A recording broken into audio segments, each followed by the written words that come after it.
Welcome to LinkedIn Live. It's Thursday, and we're joined at the required LinkedIn Live by Will Pendleton from Workwell Global, the artist formerly known as PGC.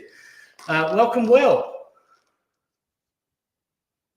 Hi, Andy. Thank you very much for having me. Always nice to speak to you, and appreciate you taking the time on this Thursday afternoon. Fantastic. Will, we've been chatting about US expansion for, so as long as I've known you, really. This is a conversation we've probably done a few times.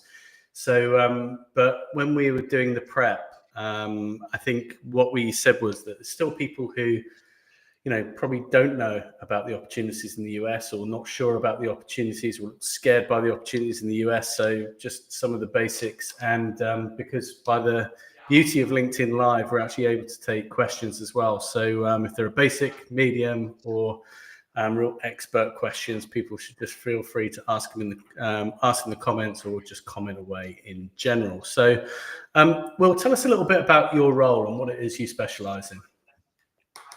Yeah, thanks, Andy. So to give people a bit of context about Workwell Global, so Workwell Global is a global employer of record. Really what we do primarily is support recruitment agencies to start and then scale a recruitment offering, primarily a contract book of business in an international location. So we provide the delivery vehicle to allow companies to make contract placements in over 154 different countries. But previously, there was a firm, like you said, called PGC Group. You'll still see the PGC brand knocking about as well too. And PGC is a North America EOR that is now part of the Workwell Global Group. So that's where I've come from. So my role is the head of US expansion. So I've been speaking with over probably 1,000 recruitment agencies over the last 4 years, all around how do we take our UK recruitment business or our international recruitment business into the US market? How do we scale it? What are the things we need to know? What are the things we need to look out for? How do we best set up to win? And then we really partner with them to give them, like we said, that delivery vehicle to manage all of the compliance complexities of 50 states and allow them to get the profits that we'll talk about today from the biggest recruitment market in the world as well too. So in a very kind of short nutshell, that's kind of what we do and where we fit, and hopefully where a lot of the information that we'll share today will kind of come from, as well as is that experience of doing that for about 25 years.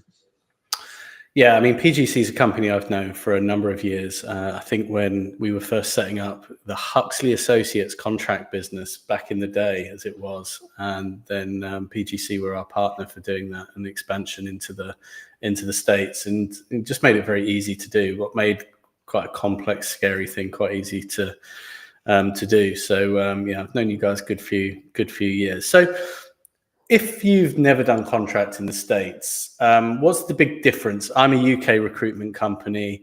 I've got some opportunities. Maybe some customers have said, we've got some opportunity. Maybe you're just hearing from candidates, you've got to get out here. It's great. What are the things you need to know? What are the top things you need to know? Very good question. That's probably the one that I get asked the most. And I would say that the number one thing to know, and you'll hear it time and time again from any recruitment agency that goes out and sets up a US offering, is you cannot underestimate how big America is. It's like ridiculously vast. Like you can't quite comprehend it until you're actually out there. When you think about the US, so it's really helpful to think of it like it's 50 different countries. So don't think of it like it's the UK or it's the US, it's one country. Think of it like a European type model, like you're going to go and enter a particular state. When you think about the size of the economies of those states, California on its own, if it was an economy, would be the fifth biggest economy in the world. So it's similar to the UK and Germany in terms of the economic output that comes from that state. Texas has got 25 million people in it alone. So these states are absolutely enormous on their own. And even just travel around the US too is kind of, it's really common to do like a 10-12 hour drive, and that's pretty common for people to do on the weekend. So, in the UK, I don't even think you can do a 10-12 hour drive. So it's really kind of, that's a big one, is understanding the size of it. And that also then translates to the size of the recruitment market as well too. So when you think about how much revenue the American market generates each year, this year it's predicted to generate just under $190 billion in revenue from the staffing market. If you compare that to the UK, it's about 50 to 60 billion. So you're generating nearly 3.5 times the amount of revenue from that market. But what's surprising to a lot of people is that you have 29,000 agencies in the UK, but you've got 27,000 agencies in the US. So you've got a market that's 3 times bigger, 3 to 4 times bigger, but with even less competition than what we have in the UK as well too. So the reason I mention that is obviously the saturation is completely different. So in a nice way, recruitment's seen much more as a value-add profession, but also because of how big that market is, again, harping back to that point of really break America down into small manageable chunk about going from a state by state strategy. So taking your time now, if you're not in the market, mapping out your current client base, mapping out the opportunity for where their competitors are, where that might be, and then kind of focusing on, right, this is our key location, this is our hub where we're going to start, we're going to focus on. And that's often the launch pad that people will take and be successful. Is we're going to be the go-to recruiter for our discipline in North Carolina, or even, Austin, a city on its own. It really kind of seems a little bit reductionist to go a bit too small, but you can't go too niche in America. It's the best way to have success, just due to how big the market is. Fantastic. So people probably again get put off by the sort of the buzzword terms. So we put it on the advert for this as well. W2, 1099, ICs. Just briefly explain how people contract in the US generally. Yeah.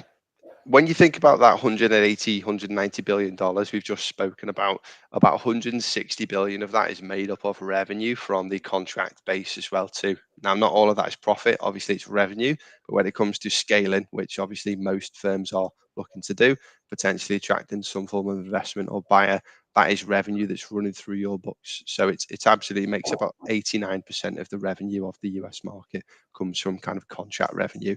And so it's an absolutely enormous opportunity. I think by 2027, it's predicted that over half of America will be engaged on a contract basis as opposed to a perm basis. It's currently about 1 in 4. So there's definitely a huge demand that all the trends are showing that is going to continue over the next couple of years as well too. And so that's why it's really important to know and think about, like you said, what are the different types of contractors that you have. So the handy part, Andy, is that actually there are basically the same contract models in America as there are anywhere else in the world. They're just called slightly different things. So if you're familiar with the US contract landscape, if you're familiar with contract in general, you've got employment and you've got self-employment, and the US is no different. You've got employment, which is referred to as W2, and then you have independent contractors or ICs, and there's 2 forms of that, similar to what we have in the UK, where you've got a limited company contractor and a sole trader. Very similar in the US, where you've got a corp to corp, which is that limited company equivalent, and you've then got a 1099, which is like a freelance sole trader type arrangement as well. So although the titles are different, the contractors fall into the very same kind of pots that we have in the UK as well. So W2 is employment, so think salaried employees. PAYE, that's all that really means. It's PAYE. So anyone whose taxes are done for them rather than being a self-employed worker, you are a W2. And then, like you said, you've got the independent contractors. So ones that have a company set up and ones that just trade under their own person. Now, you probably find 70 to 80% of contractors are W2s, 10 to 15% corp to corps, and then 10 to 15% 1099s. Got you. And I think as well, much like if you're familiar with the UK, things like R35, the workers' classification is a big thing there as well, yeah? Yeah, absolutely. So in the States, that is one of the things that is quite different to what we have, especially with IR35, where there's a set determining party and where the liability sits. In America, it's important to know that liability for classifying a worker sits with every single party in the supply chain except the contractor. So what I always say is don't take the candidate's word for it, because of course they want to be an independent contractor and be a bit more tax efficient, but it's actually you as your recruitment business and your end clients that are taking on the risk of that as well too. There will absolutely be legitimate opportunities to engage corp to corps, particularly when we're talking about classifying a worker, because we're talking about, is this person behaving like an employee, or are they behaving like an independent consultant? And it's looking at the same stuff that IR35 looks at. So can that person direct their own kind of working practices and timescales? Are they using their own equipment or the equipment of the business where they're going to?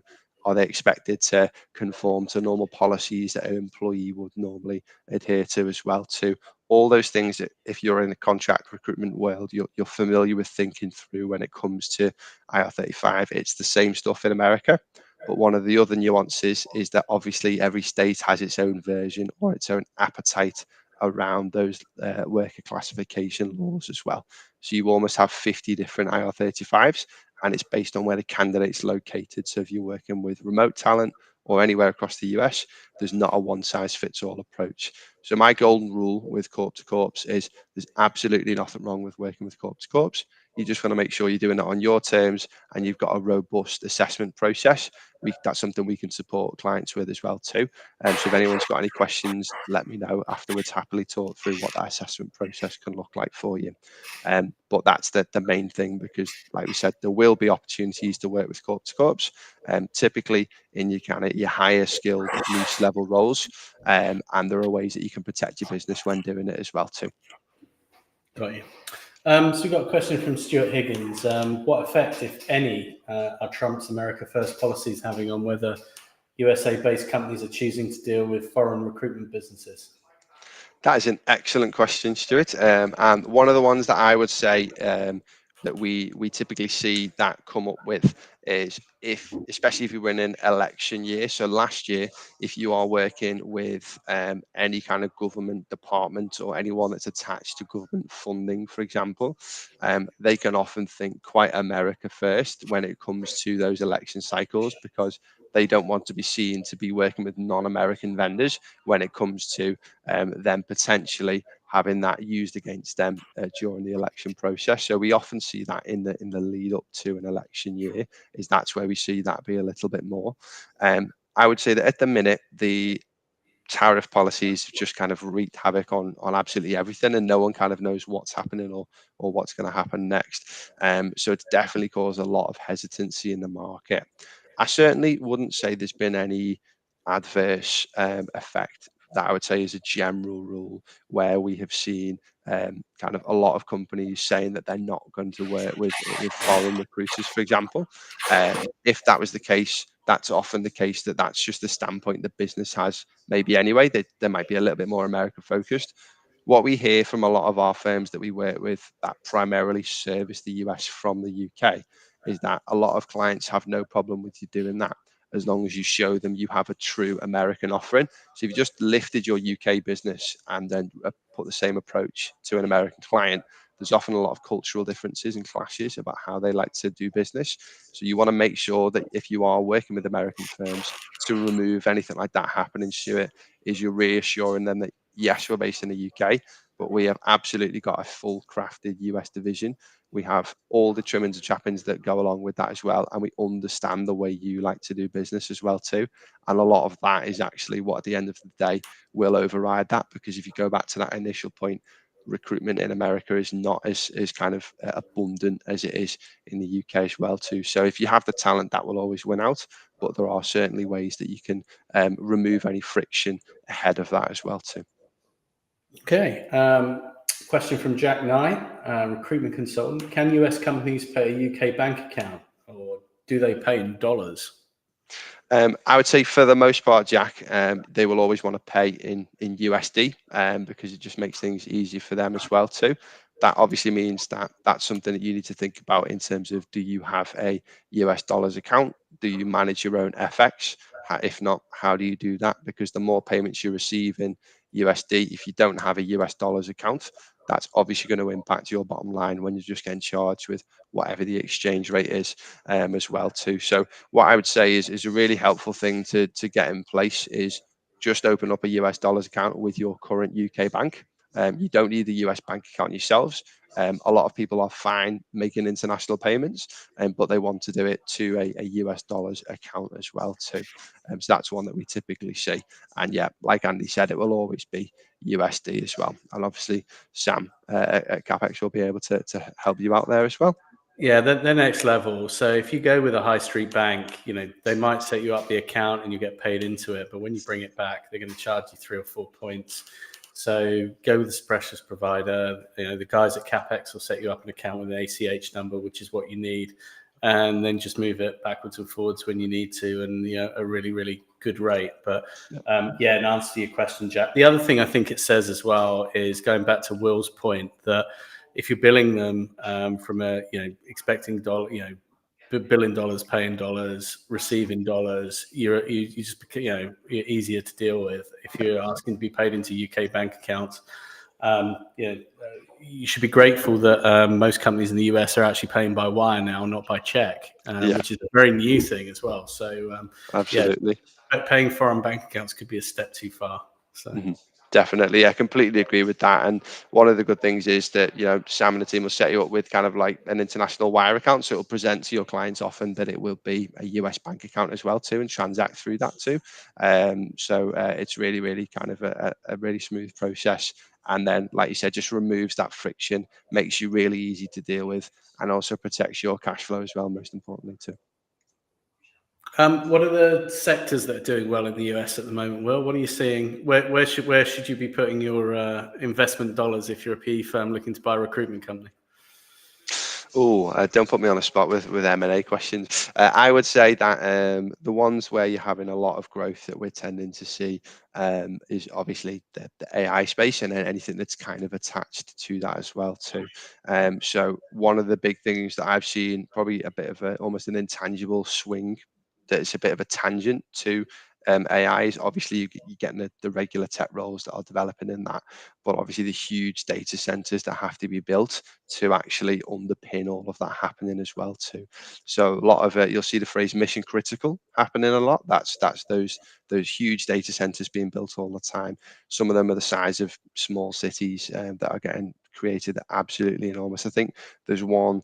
There's a photo that Meta released about one that they're building that was pretty much the same size as the island of Manhattan that was getting built in North Carolina. So they're absolutely enormous. So if you're in the, I suppose, the kind of the white collar construction side of things, and what we have seen is quite a lot of people retrading or moving from the renewable energy sector into those data center construction projects, because a lot of the same infrastructural needs and skills are transferable.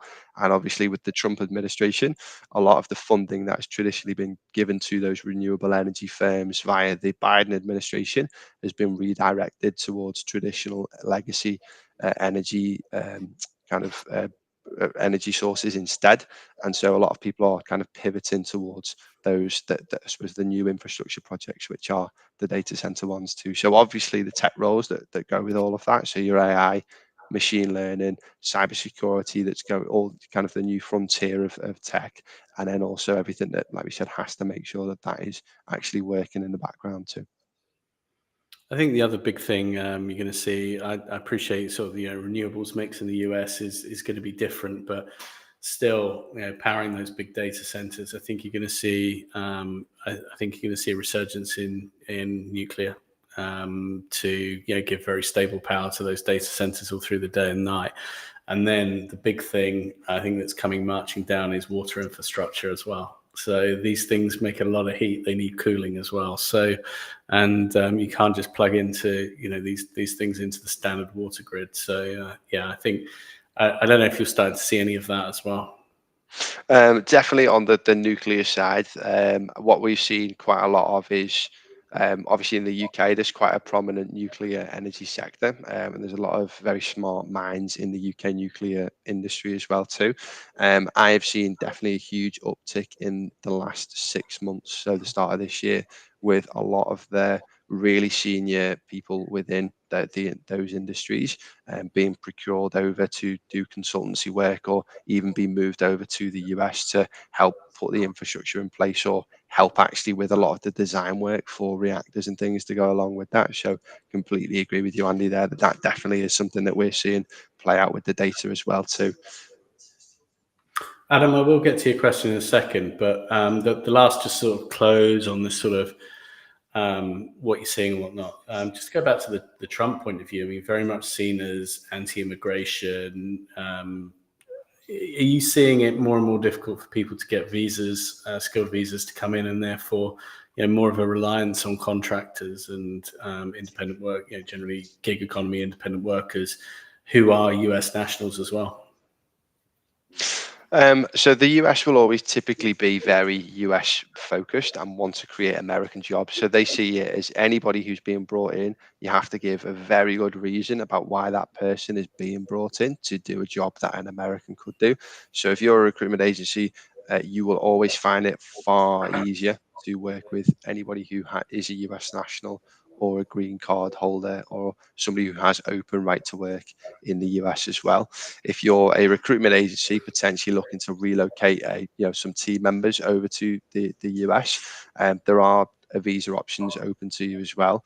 I'm not seeing the same slowing that we saw during the initial Trump administration when it comes to a visa side of things. But there's certainly been other things that I would say this government has been focused on, where the last time that was one of their initial policies that they were running on.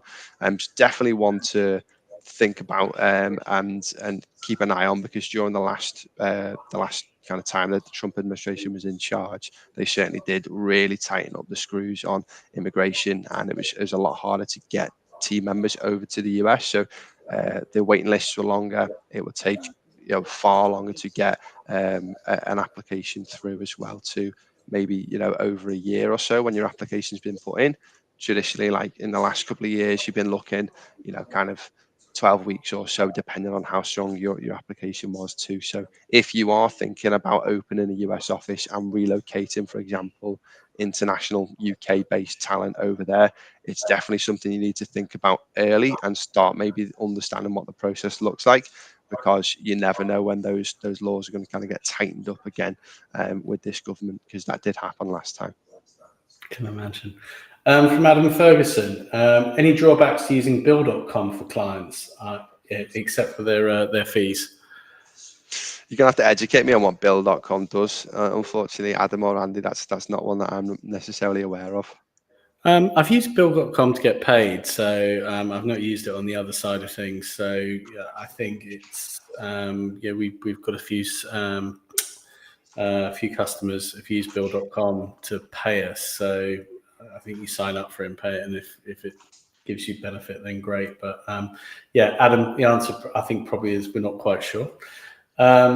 Ihsan, do you think there's an increased competition from offshore vendors that are undercutting rates? Good question again. Very good questions today. Yes, there is an increase in competition, but only the way that there is always I suppose the increase of kind of the undercutting of offshoring. When you think about the saturation, the difference that we talked about before as well. So you've got, like I said, $190 billion going between 27,000 agencies. Yes, there are obviously lots of agencies now remotely accessing the US market, but actually the saturation is nowhere near creating the margin pressure that we see in the UK, and especially kind of almost the encouragement to offshore. Now, there is certainly firms that are looking to offshore, and they will certainly be doing that with, I suppose, maybe kind of the more middle to kind of lower tier jobs, definitely. Kind of, if you can get cheaper resource to do that, then absolutely we are seeing that, especially towards the LATAM regions. But I would say in terms of the whole outsourcing process, in terms of the whole of recruitment, definitely those kind of those upper to senior level hires definitely are still remaining onshore for the most part. And again, I think you've got quite almost isolationist policies coming through, so you can expect those organisations that are offshoring and outsourcing at some point to come under the really the sort of scrutiny and radar, and probably get punished for doing so. Yeah, they haven't started putting tariffs on professional services, but who says they won't start doing that next? So yeah, I would definitely say that if the concern there is kind of undercutting our margins in general, then absolutely not. No, if you have the skills and the talent to provide to a client in America, you're still looking at a 25 to 35% healthy margin there, depending on the role and the industry. So definitely worth. I suppose if there's one thing that you learn from today, certainly don't take a UK pricing structure to the US with you.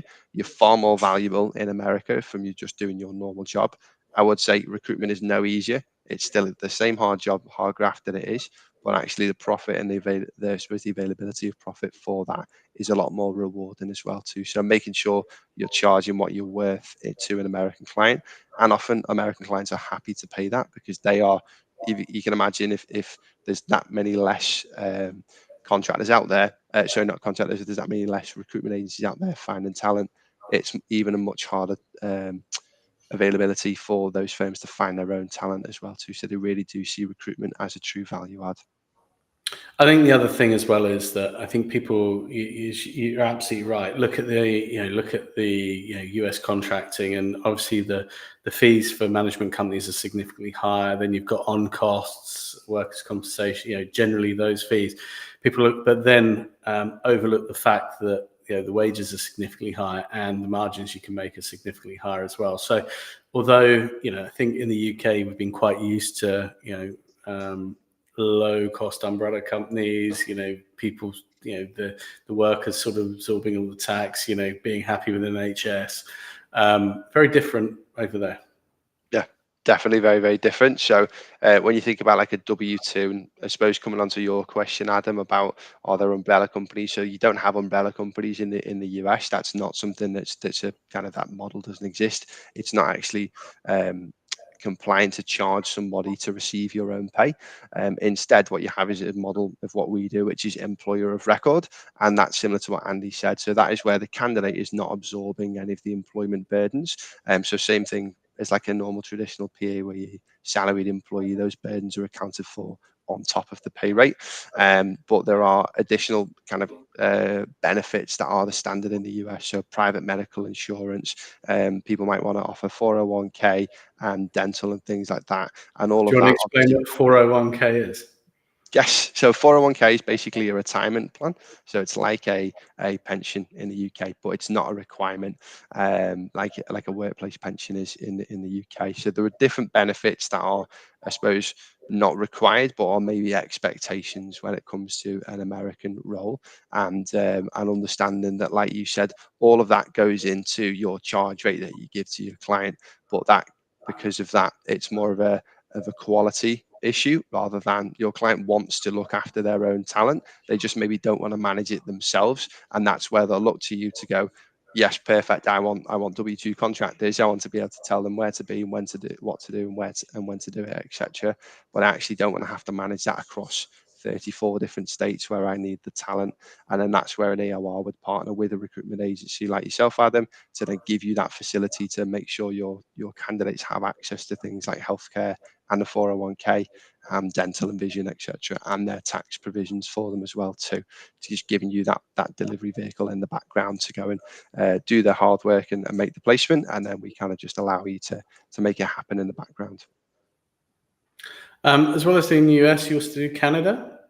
Yes, yeah. So Canada as well too. That's definitely one that we saw a lot of growth in a couple of years ago. Certainly not been as popular this year. I think with kind of the market in general being kind of a little bit up in the air. I think people have kind of consolidated on what they know a little bit more. But Canada, I think SIA repeatedly say Canada is one of the most attractive staffing markets in the world to go after, and we do cover Canada as well too. And obviously similar to the US, there are 13 provinces in Canada, and so things do operate differently from province to province, but the laws are a little bit more similar to the UK. So it's a bit of a hybrid between UK and US law, I always find with Canada. So you can see certain influences from both countries. Yeah, I think Canada is one of those economies that will, and there's a lot going on in that data science space, especially as well. So I think they can be one of the real winners, and potentially a tariff, embargo free hop away from the US as well for people who want to do that.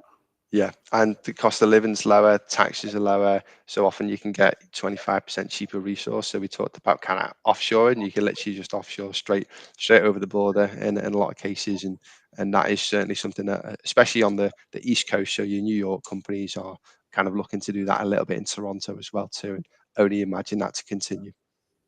Perhaps we shouldn't give people ideas. But you said there's no tariffs on professional services. Is that something that's on the risk register at the moment? I don't think so, no, because it's obviously pretty. It's how do you possibly kind of legislate for that? So it's kind of just on products at the minute, and I think they're so busy chopping and changing what those are that's really kind of where it's left at the minute. But you would obviously kind of see an impact of those tariffs. So if you're in the automotive industry, you've had a very tricky time, because obviously car imports and exports have been kind of plummeted. I think Jeep and Chrysler reported a near 3 billion loss in the last 6 months. So if you recruit in that industry, you will have seen inadvertently an effect of the tariffs. But in terms of recruiters, you don't need to be worried about tariffs on your business immediately. Good to know. Another question from Stuart Higgins. So would we need a recruiter license in Canada if our placements are assigned through Workwell? So yes, really. So the what I think Stuart's referring to there is particularly in Ontario. Last year, a year ago actually, it was in July last year, Ontario brought out a staffing and recruitment license, which basically means if you recruit for any talent in Ontario or your client is based in Ontario, you would need to hold a recruiter license, and it's the person that's doing the recruitment, unfortunately, Stuart, which is responsible for holding that as well. So it's not that the engagement or the employing party, it's the actual recruitment activity. So if you're the party doing that, that's it's pretty kind of ironclad, when you read the government website on that as well too. But happily have a conversation with you about that separately, Stuart, because I know we're kind of short on time, so that might have raised a few more questions for you. Fantastic. So you can ask a question on LinkedIn chat if you want to, or we'll just sort of, keep talking, because I think for me, a lot of the reasons when I deal with firms, they're very worried about the States for some of the reasons we've talked about. I guess you work in there all day, every day. What are the big successes you've seen? And don't obviously name names, but it would be good to sort of make it tangible, because it's there's somewhere between it's milk and honey and it's amazing and it's the gold rush, and I'm a bit scared. It's somewhere in the middle. It's not super easy, but it's got its advantages over the UK market. So I guess, what are some of the successes you've really seen?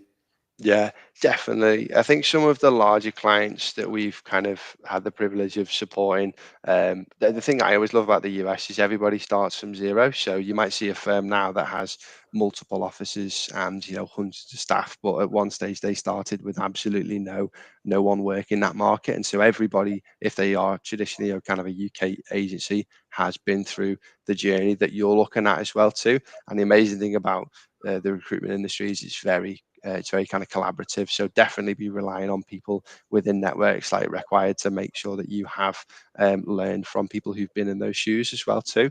But I would say that some of the biggest successes that we've seen have been firms that, like you said, have been kind of in that kind of, we know exactly who we are and we're specialists in what we do.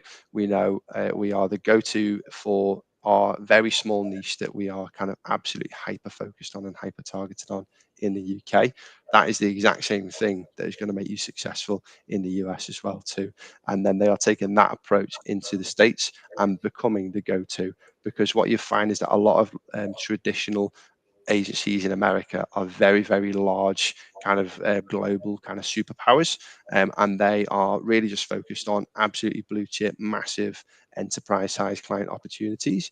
And they don't care about kind of anything below that as well too.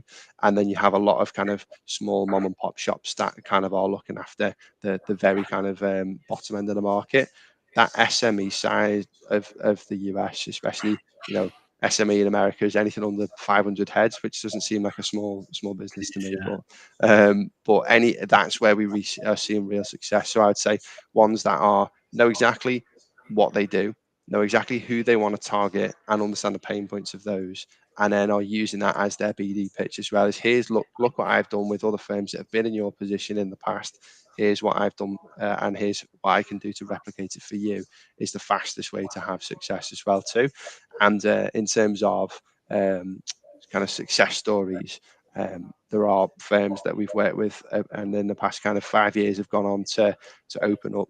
I think our largest client now has 9 offices across the US and close to 600 staff, and absolutely incredible businesses. And then also some of my favorite ones are ones where they are kind of maybe less than 10 heads in the UK, and they have somebody internally who wants to champion it, and they put them on the US market, and then they are within very quickly starting to outperform the whole rest of the other side of the business, within 6 to 9 months, once they've got a bit of a head of steam built up as well too. And then you've got other people in the office going, looking at the billings board and going, I want to do that. And then all of a sudden they then have to try and work really hard to keep their UK desk warm, because everybody wants to go on to the US side. But yeah, I would say that regardless of kind of the size of the business, the ones that we see do well, regardless of that, take that kind of inch wide, mile deep approach and apply it to a state by state strategy as well. 100%. Well, get me on these. Right. I think we're all done with the questions.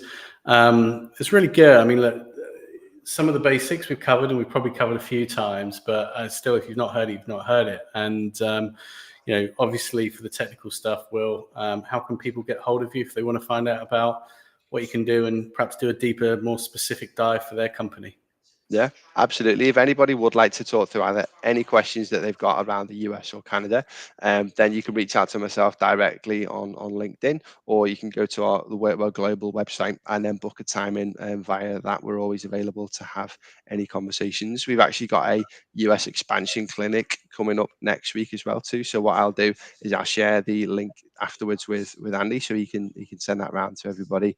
And that's basically just a quick 30-minute drop-in session to just ask anything. Maybe it's something that you are already in the market and you're looking to scale up. Maybe it's something specific around, actually, it's a pipe dream for us right now, but what do we need to get in place to recruit from afar in the US? Or maybe it's actually, we're being approached about contract opportunities. We've kind of previously said no because we didn't really understand the W2 corp to corp side of things. How can we say yes to those opportunities? And we'd love to kind of connect with you as well. So please do either message me directly on LinkedIn, or, like you said, come along to our US expansion clinic. Put the links we'll put the link in the comments after this. Brilliant. Well, thanks for taking the time. Still sounds exciting as ever as the US. Great opportunity. And yeah, we'll definitely catch up soon. Brilliant. Thanks for having me, Andy. Thanks everyone for coming along.